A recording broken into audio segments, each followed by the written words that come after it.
৪৭তম BCS এর লিখিত পরীক্ষা পেছানোর দাবিতে ঢাকা আরিচা মহাসড়ক দ্বিতীয় দিনের মতো অবরোধ করে বিক্ষোভ করেছে জাহাঙ্গীরনগর বিশ্ববিদ্যালয়ের একদল শিক্ষার্থী। দুপুরে বিশ্ববিদ্যালয়ের প্রধান ফটক সংলগ্ন ঢাকা আরিচা মহাসড়ক অবরোধ করে শিক্ষার্থীরা বিক্ষোভ শুরু করেন। অবরোধের কারণে সড়কে আটকা পড়ে অসংখ্য যানবাহন। ভোগান্তির মুখে পড়েন সড়ক ব্যবহারকারীরা। খবর পেয়ে প্রক্টর অধ্যাপক ডক্টর AKM রাশিদুল আলম ঘটনাস্থলে যান। আন্দোলনকারীদের সড়ক ছেড়ে দেবার অনুরোধ করলেও তারা উপাচার্য না যাওয়া পর্যন্ত অবরোধ চালিয়ে যাবার ঘোষণা দেন। আন্দোলনকারী শিক্ষার্থীরা জানান, অন্যান্য বিসিএস এর প্রিলিমিনারি পরীক্ষার পর লিখিত পরীক্ষার জন্য অন্তত 6 মাস সময় দেওয়া হয়। তবে ৪৭তম বিসিএস এর লিখিত পরীক্ষার আগে মাত্র 2 মাস সময় দেওয়া হয়েছে। সময় বিবেচনা করে লিখিত পরীক্ষা পেছানোর দাবি জানান তারা।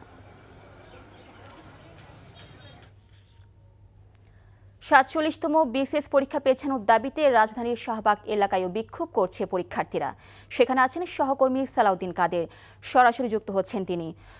সালাউদ্দিন, পরীক্ষা পেছানোর দাবিটা খানিকটা অদ্ভুত মনে হচ্ছে। বিক্ষোভকারীদের আসলে যুক্তিটা কি?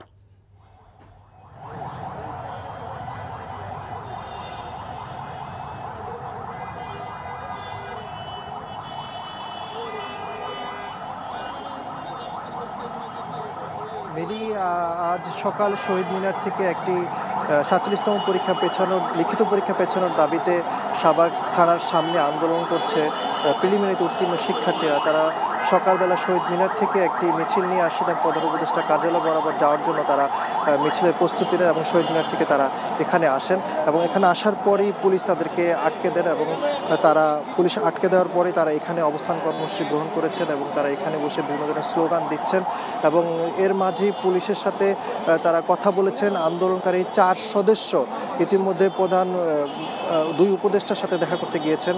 সেই 2 উপদেষ্টা হচ্ছে আসিফ নজরুল এবং ফজলুল করিম।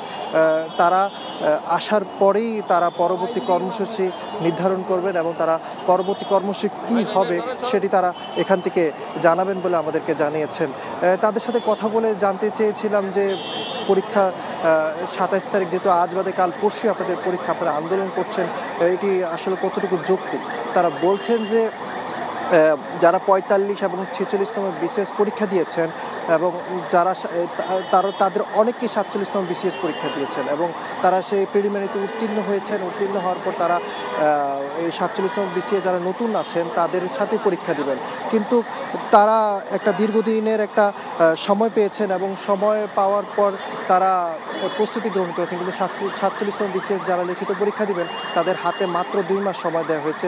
আরেকটি বিষয় জানিয়ে রাখতে চাই যে গত 19 অক্টোবর তারা পিএসসি বরাবর একটি স্মারকলিপি দিয়েছিলেন এবং 29 অক্টোবর পিএসসি অবস্থান কর্মসূচি গ্রহণ করেছিলেন এবং সেখানে তাদেরকে পুলিশের সাথে একটা সংঘর্ষ হয় এবং সেখানে তারা বেশ কয়েকজন শিক্ষার্থী আহত হয়েছেন বলে আমাদেরকে জানিয়েছেন এবং তারা একটি কথা বলতেছেন, যেই 24-এর আন্দোলন, তারা বৈষম্যহীন দেশ গড়ার জন্য যে আন্দোলন করেছেন সেই বৈষম্যহীন দেশ 1 বছরের ভিতরে তাদের সাথে বৈষম্য করা হচ্ছে বলে তারা আন্দোলনকারীরা বলছেন। মিলি, দর্শক, জানছিলাম ৪৭তম বিসিএস পরীক্ষার্থীদের বিক্ষোভের খবর।